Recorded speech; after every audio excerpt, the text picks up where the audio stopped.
Everything the light touches is our kingdom. Wow. Everything the light touches. What about that shadowy place? That's beyond our borders. You must never go there, Simba. Talk about some shadowy places. Here in America, we've got some shadowy places. I bet if King Mufasa was still alive, he'd probably have a lot to say to little Simba about the places to avoid right here in the USA. Today, we're going to talk about those shadowy places, the bruises on our banana, if you will.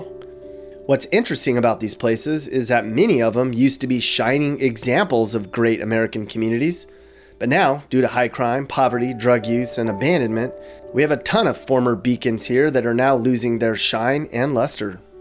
It's not just the cities in this video that are really bad today. You can probably drive to a bad area within a half hour of where you live and see signs of the same thing. Dying communities that need a lot of help to change. So if you live in one of the cities we're going to talk about, don't feel so bad. It's not just you. It just so happens that you're sort of the worst right now. Grab some comfort food because it's going to get pretty ugly. We're taking a tour of the worst places you can live in America in 2020.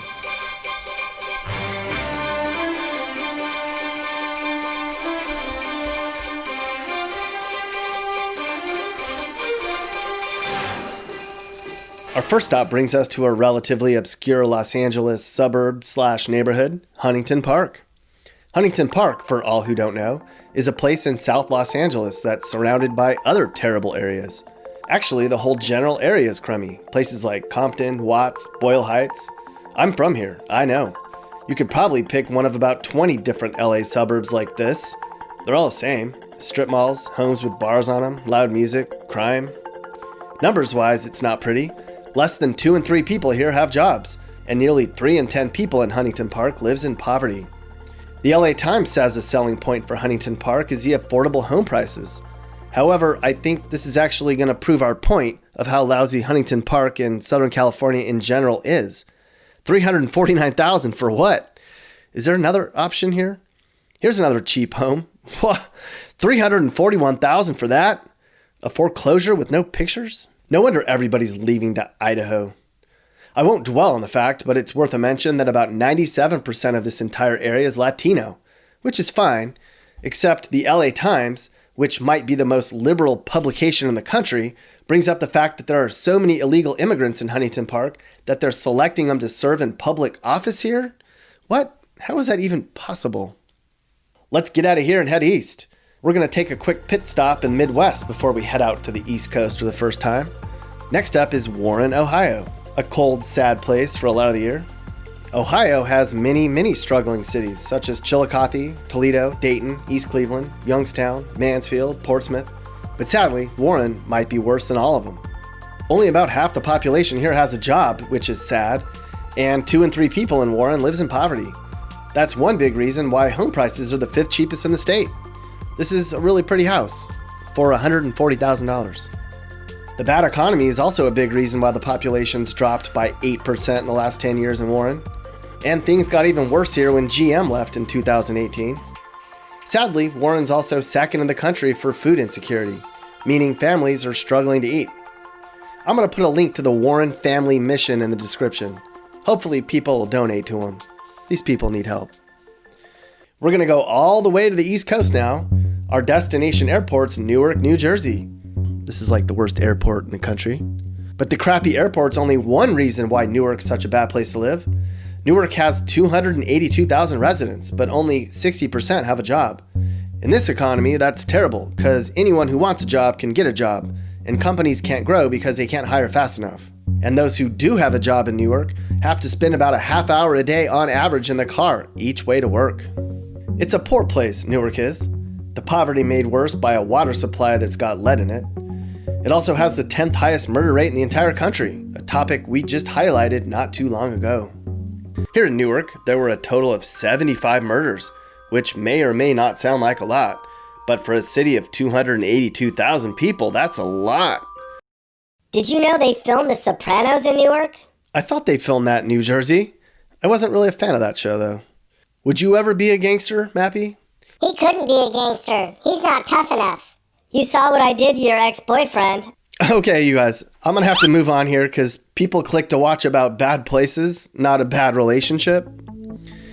All right, our next stop is only 2 hours away. It's Camden, New Jersey. Jersey people are like, yeah.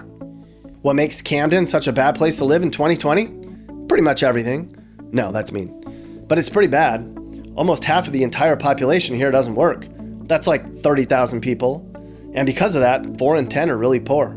The average household here is in poverty, actually. It's a beat-up place, Camden is. It's an example of an old manufacturing city that's no longer relevant. We've seen many cities like Camden that, up until the 60s or so, were great places to live. Then the companies left and the jobs left, and so did the soul of the place.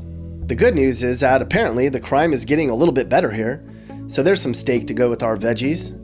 Apparently the police officers here are getting involved with the community more, and they're trying to be mentors more than enforcers. They're not stopping and frisking people as much here, and are instead talking to Camden residents and offering to help.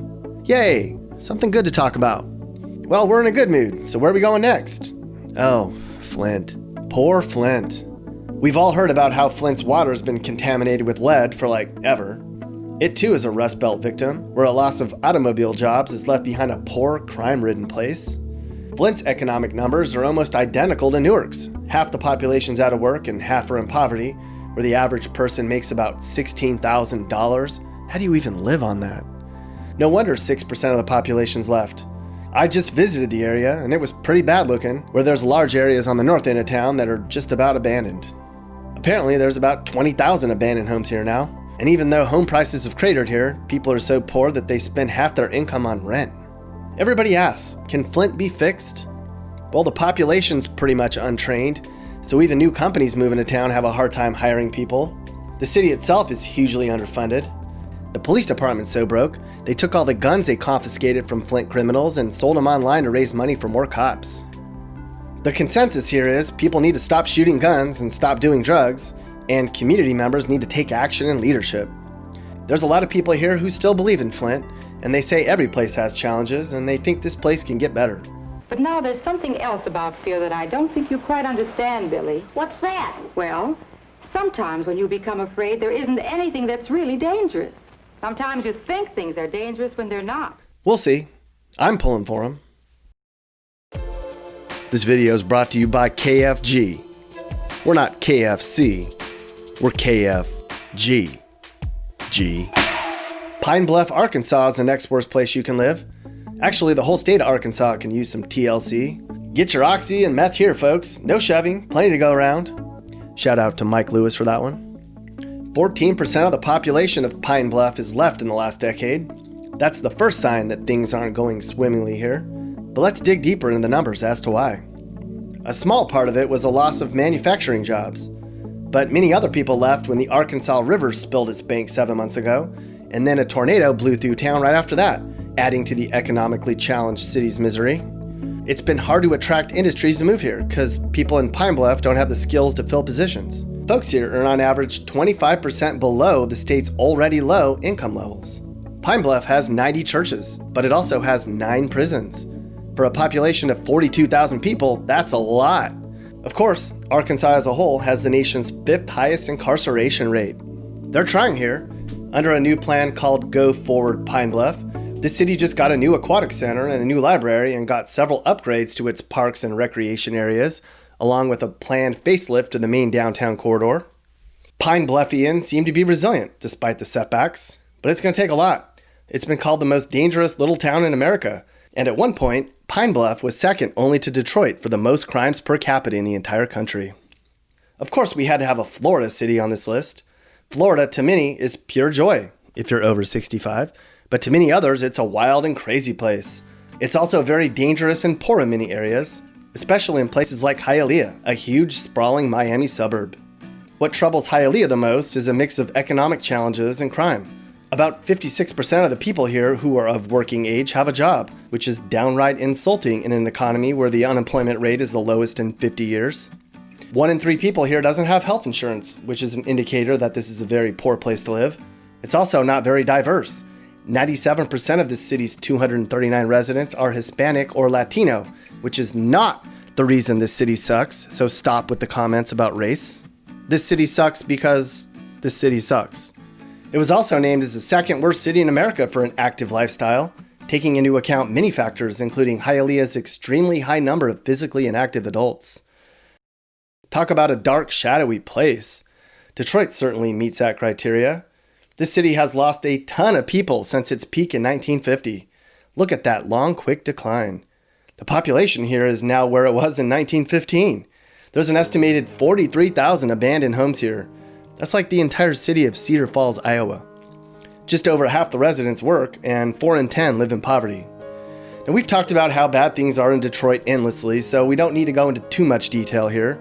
It's very dangerous, there's a lot of drugs, and change is way down the horizon.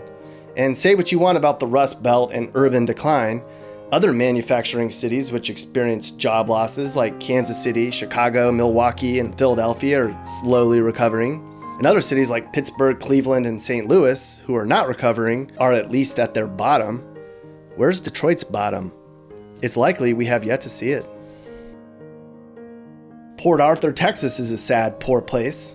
This declining city down near the Louisiana state line has seen huge job losses, and now just over half of the eligible population's working. That's interesting because Port Arthur has the largest concentration of oil and gas refineries in the US. And doesn't the energy sector provide a high number of great-paying jobs?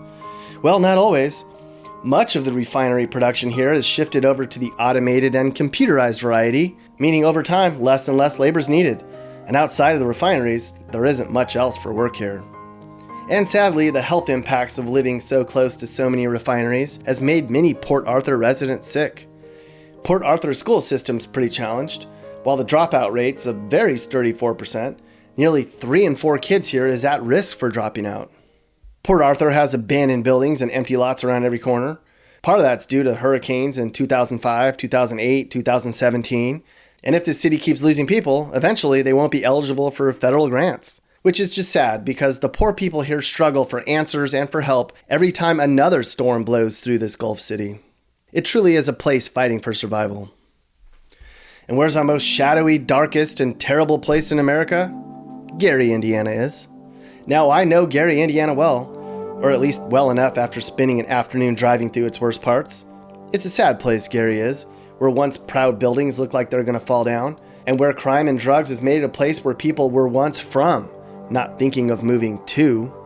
Gary sits 20 minutes away from Chicago's infamous South Side, and in many respects, it shares the same challenges that the South Side does. This part of Chicago, though, makes Gary look like a pussycat next to a lion. It's pretty much the least employed, poorest, and most crime-ridden place you can imagine. Entire neighborhoods have been abandoned, and as I documented just a month ago, entire tracts are being demolished and allowed to be turned back to prairie. A drug enforcement agent once said of Gary, "We used to be the murder capital of the US, but there's hardly anybody left here to kill. We used to be the drug capital of the US too, but for that you need money, and there aren't jobs or things left to steal here." The city of Gary's website proclaims, the city of Gary's website's under construction or abandoned? How fitting. Now Gary has a plan to fix its woes by selling these abandoned homes one by one for $1. You have to fix a place up within a year, and you can't just flip it, you actually have to live there. For many Americans, you couldn't not pay people enough to live here, not even for $1. Gary's like many of the cities on this list today. At one point, they were super great, amazing places to live. Proud residents get triggered when you bring up their city's challenges, and they say their cities will recover one day. Well, hopefully. Maybe, one day, the sun will shine again on these shadowy places. But for now, these once proud cities remain shadows of their former selves. The end. Hey guys, if you learned something new or you just like this video, make sure to like it. And if you really like this video, make sure you hit that subscribe button so you get all of our videos about what it's like to live in different places in America. Peace.